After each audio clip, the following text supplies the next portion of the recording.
Happy Movember! This lesson in IB, quantum/nuclear physics, is going to be all about spectrometry.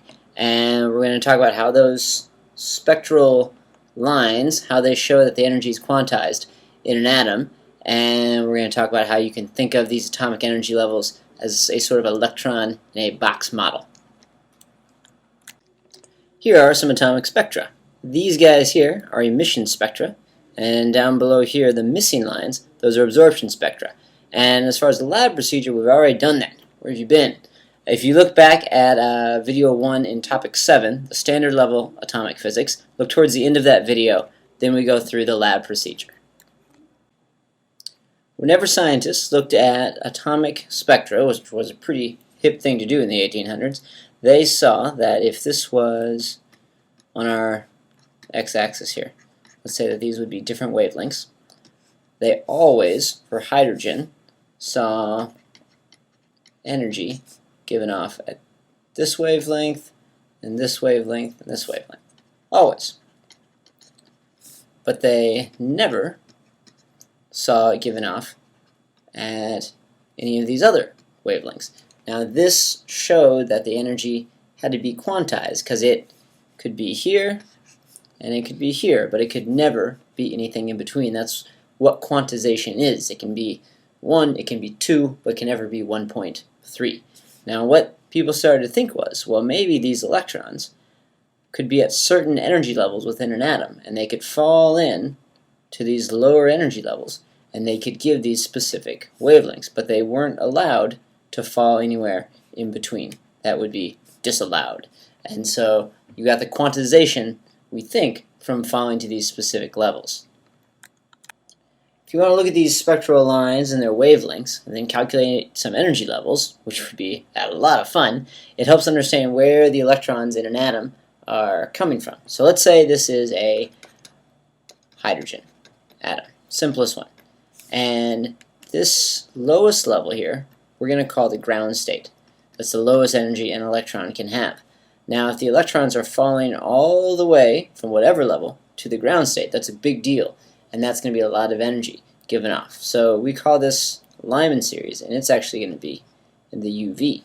Now, if these electrons only fall to the second level, that's not as big of a deal, and it's not as much energy, and that's why we call this Balmer series, say that's only in the visible spectrum. Now here, the electrons are falling in only to the third energy level, and that's why maybe it's not even energetic enough to be visible. Maybe it would be something like infrared. Here's a more useful diagram, although maybe a little bit more confusing than that other one, because this shows all the different energy levels, and there's heights here to show the difference in relative energy between all of them. And so you can see you've got the ground state, which is all the way down by the nucleus, and there's a big jump up to the second level, smaller jump up to the third, and then increasingly smaller ones. Now, by the time you get an infinite number of levels away from the nucleus, we say that an electron there would have an energy of 0, and it's a free electron. And then as it gets closer to the nucleus, it gets more negative energies, with down at the ground state, energy of negative 13.6. This is in electron volts. Now, if you're asked the question, as you see here, see if you are clever enough to solve it. Pause it, do your magic. Now, what you need to notice, if that goes from ground state up to n equals 3, you want to first take the difference between 1.51 and 13.6, and that turns out to be about 12.1 electron volts. And now eventually you're going to use this equation that you've hopefully already seen to find the energy of a photon. But first, this needs to be in joules. So you do a conversion from electron volts to joules, and 1 electron volt is this many joules, also the charge of an electron. And that will give you an energy of 1.9 times 10 to the negative 18 joules. And then you plug that into here,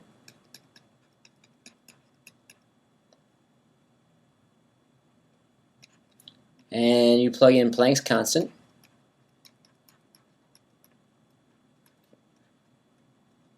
and then you solve for frequency. And that frequency, let me go over here, turns out to be something like 2.9 times 10 to the 15th hertz. But it wants the wavelength. So you think, no problem. I've studied waves, and I know that the speed of light times wavelength times frequency will give me the wavelength. Once you solve that, you can do that yourself. You're going to get a wavelength, hopefully, of like 1 times 10 to the negative 7th meters, or if you cleverly convert that to nanometers, that's going to be about 100 nanometers. And you ask, does that make sense with what I know about the Lyman series? Probably don't know anything about the Lyman series. But let me tell you that it's in the UV part of the spectrum. And this is too short to be in the visible, so I think it probably is within the UV part. Funny enough, these weird atomic energy levels that we were just looking at can be thought of if you think of the electron in a weird situation of being trapped in a box, which is bizarre, but bear with me here. As we said before, electrons are like waves, or you can think of them as both a particle and as a wave. And if it is a wave, let's pretend that the electron is a standing wave trapped in a box, and that the ends of the box always have to be like nodes on a standing wave. Well, this electron, in its lowest energy state, could have 1/2 wavelength oscillating back and forth here. Boing, boing, boing, boing, boing. So it's like a string. If you give it a little bit more energy, maybe you could have a full wavelength with 3 nodes here. And then you could give even more energy, and you could get 1.5 wavelengths, as we're seeing here. And it turns out, if you use this model, you can figure out the kinetic energy of an electron using this really bizarre equation.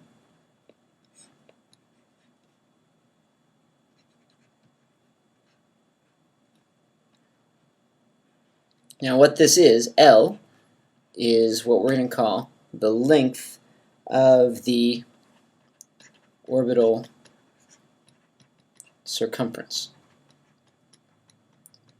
So pretend that instead of being in a box, the electron is actually going around the atom, and that's kind of like the length of our box.